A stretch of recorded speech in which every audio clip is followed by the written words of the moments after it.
Hello. Thank you for tuning in and watching our film, Walking in Two Worlds. I wanted to say how I got involved in this project.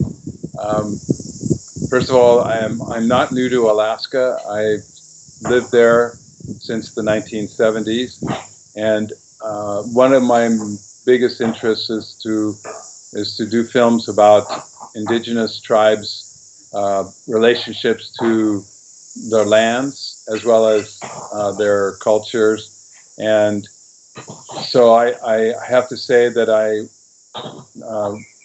would not have been able to really do this film without my co-producer Wanda Culp, who was really instrumental in orienting me to all the ways and customs and traditions of the Tlingit tribe in Southeast Alaska, um, whose lives have been pretty much intricately woven with the forest, since they have been there since time immemorial, which includes two ice ages, big flood, the Great Flood, a Great Flood, also mass starvation, almost extinguishment of their peoples, and yet they have prevailed even in the face of all the uh,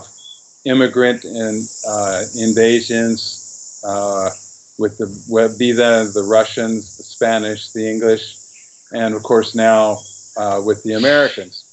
I started this film in the summer of 2008 with two other associate producers, and this has been really a labor of love, but also because of the tremendous area that we had to cover, from Ketchikan all the way up to Glacier Bay, which is an area of over 600 miles, and many different communities and locations.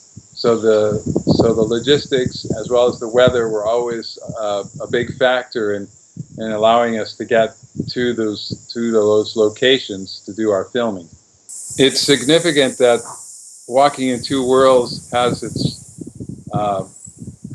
broadcast premiere on Earth Day because of the fact that, as many know, one of the big challenges in the future is to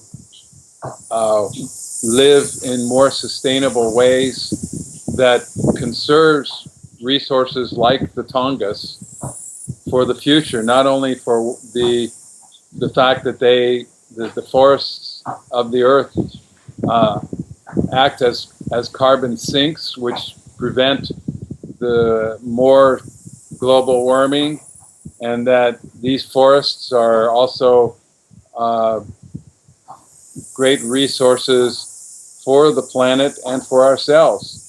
And I think that if you're really interested in getting more details about what's going on in the Tongass, I'd suggest that you can go to our Facebook page, Walking in Two Worlds, or to our website, which is walkingintwoworlds.com.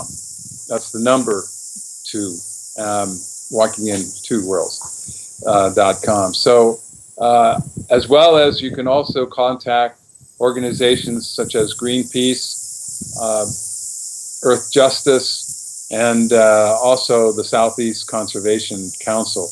These are all groups that have been instrumental in trying to protect the Tongass from further clear cutting, and especially to protect the endangered wolves, whose habitat is now going to be jeopardized by more clear cutting, as well as the deer habitat and other wildlife.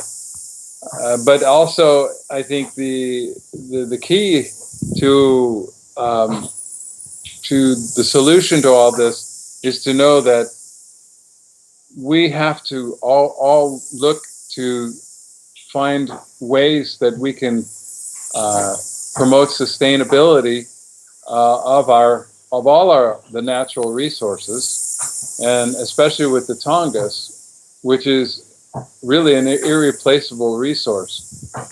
I wanted to convey some concerns that Wanda Culp, my co-producer, really wanted to let many people know, and that is that since the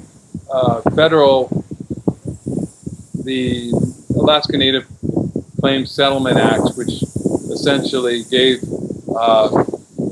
or awarded, it's about 10% of the lands in Alaska to Native tribes. But that was the beginning of the end of their.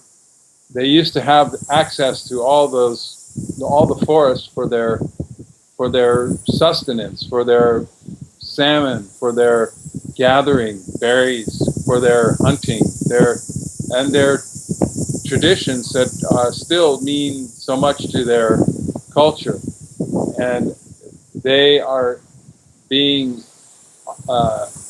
their rights to their resources are being challenged constantly by the laws of the state of Alaska, which is really having a very profound effect and impact on their own culture. And I think that she wants this to be addressed. Most all the natives, especially in Southeast Alaska, have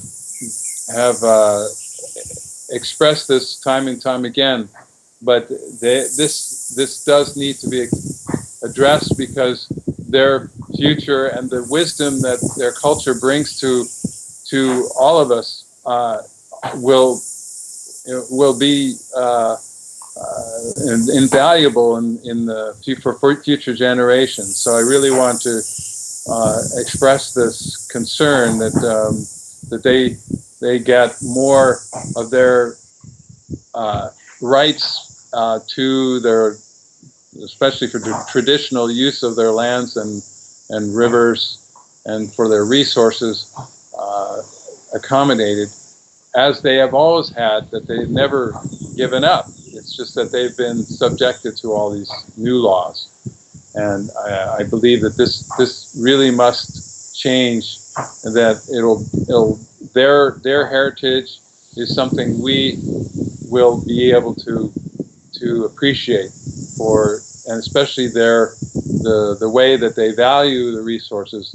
They have never over harvested any of their resources. This is part of their heritage. It's only since the advance of corporations that has, as you saw in the film, jeopardized this whole heritage that they still hold very dear and respect the land profoundly. So once again, I'm Bo Boudart, and I wish you a happy Earth Day, and you are watching Free Speech TV.